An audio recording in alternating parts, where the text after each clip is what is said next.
Hi everyone. మనము ఇంతకు ముందర వీడియోస్లో జీడిపి మరియు జిఎన్పి అంటే ఏమిటో చూసాము. Gross domestic product and gross national product we have seen in the above videos. Now we are going to learn about gross national income, that is gross national income GNI. GNP and GNI, what is the difference between gross national product and gross national income is here you can notice that P and I. P means it is based on production, I means income. Production అంటే ఉత్పత్తి ఆధారంగా compute చేసింది అంటే మనం calculate చేసేదే GNP అంటారు.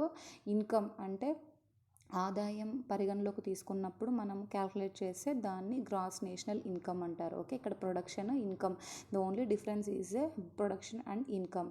So okay, let us see what is the difference between. So it is a sum of incomes earned by citizens and nationals of a country regardless of whether they are underlining economic activity take place in India or abroad. మీకు GNP అంటే విలువ తెలుసు కదా. GNP అంటే gross national product, it is income of India,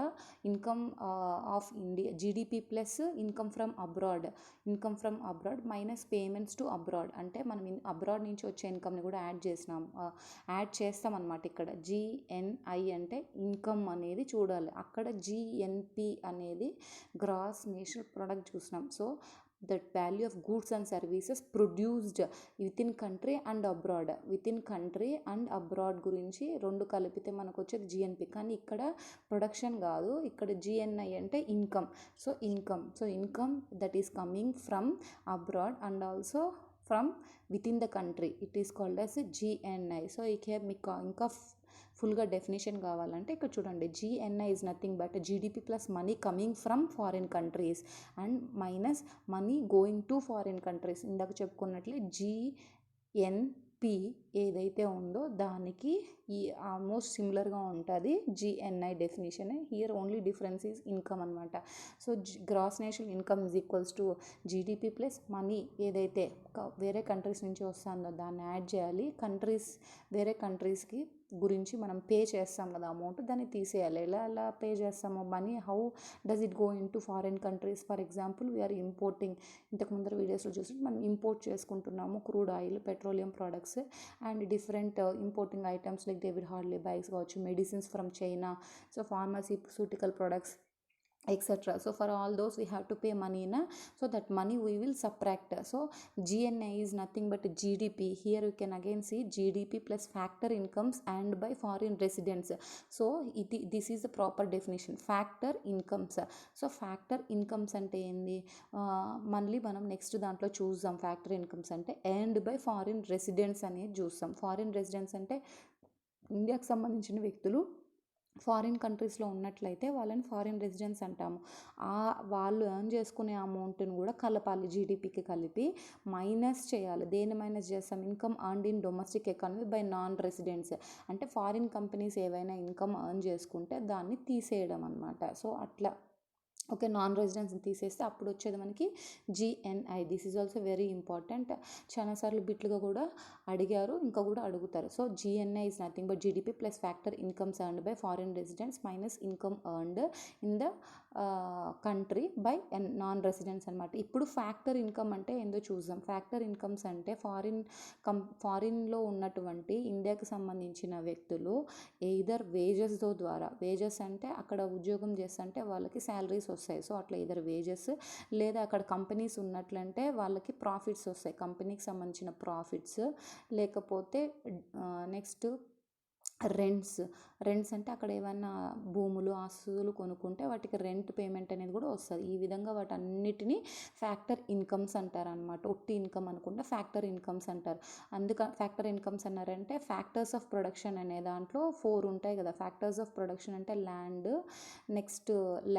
entrepreneurship, employment, capital. So land, capital, employment, entrepreneurship ఇవన్నీ factors of production అంటారనమాట. So ఆ విధంగా ల్యాండ్కి ఏమొస్తుంది, రెంట్కి వస్తుంది. ఒక క్యాపిటల్ పెట్టినామనుకో, ఇన్వెస్ట్మెంట్ చేస్తే దానికి ఏమొస్తుంది, ప్రాఫిట్స్ వస్తుంది. వేజెస్ కూడా వస్తాయి. ఎంటర్‌ప్రెన్యూర్‌షిప్ అంటే అక్కడ ఉన్నటువంటి పనులు, ఏదైనా బిజినెస్ వాళ్ళు చేస్తే దాన్ని ఎంటర్‌ప్రెన్యూర్‌షిప్స్ అంటారు. సో ఫ్యాక్టర్స్ ఆఫ్ ప్రొడక్షన్ ని బేస్ చేసుకొని మనకి ఏవైతే వస్తాయో వాటిని ఫ్యాక్టర్ ఇన్కమ్స్ అంటామన్నమాట. So GNI gross national income is nothing but the income approach of GDP అంటే ప్రొడక్షన్ బేస్డ్ మీద ఉండేది, అదే GNI అంటే ఇన్కమ్ బేస్డ్ ఉండే అప్రోచ్ అనమాట. GNI is nothing but GDP plus factor incomes from foreign countries minus income earned by foreign people. Okay, so ఇక్కడ మీరు ఇంకా చూసినట్లయితే గ్రాస్ నేషనల్ ఇన్కమ్ GNI బేసిస్లో డెఫినేషన్లో ఇండియా వాల్యూ ఎంత ఉంది అంటే almost $11 trillion. So $11 trillion. So GNI value, gross national income value of India is nothing but $11 trillion. But we have before in videos you have observed that what is the value of GDP is nothing but almost similar to $3 trillion, right? But this GNI is more than the GDP. So GNI is more than GDP. ఎందుకు GNI ఇక్కడ income అప్రోచ్లు తీసుకున్నాం, but whereas this one is production based approach అనమాట.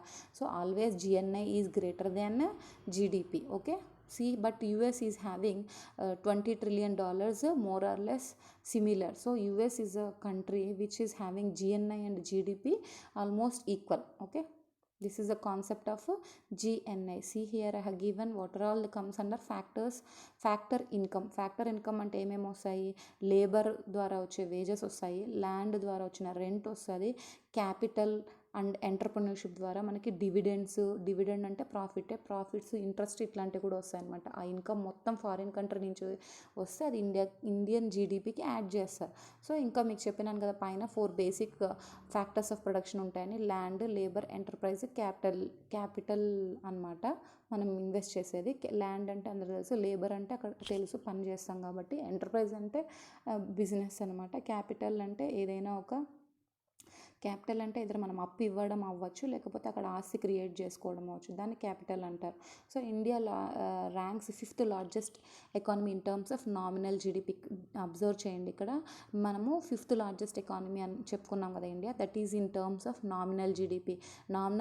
Real GDP అంటే మీకు తెలుసు, real GDP అంటే nominal జీడిపిని వెన్ వి అడ్జస్ట్ ఫర్ ఇన్ఫ్లేషన్కి అడ్జస్ట్ చేస్తే దాన్ని రియల్ జీడిపి అంటాం. సో జనరల్గా ఇప్పుడు నామినల్ జీడిపి టర్మ్స్లో కానీ తీసుకున్నట్లయితే 5th largest economy India, but అదే పర్చేసింగ్ పవర్ ప్యారిటీలో చూసుకుంటే 3rd largest economy India. So India is 3rd largest economy. Not only that, international monetary fund IMF అనేది ఇండియాని ర్యాంక్ చేసింది.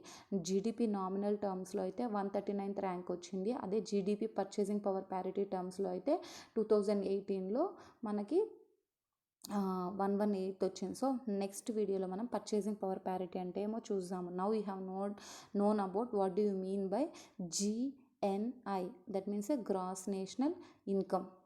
నేషనల్ ఇన్కమ్ అంటే ఏమిటి అనేది చూస్తున్నారు. This is nothing but income approach of calculating economy of a country. ఒక economy of a కంట్రీని income అప్రోచ్లో మనము నిర్వచించినట్లయితే that is nothing but GNI.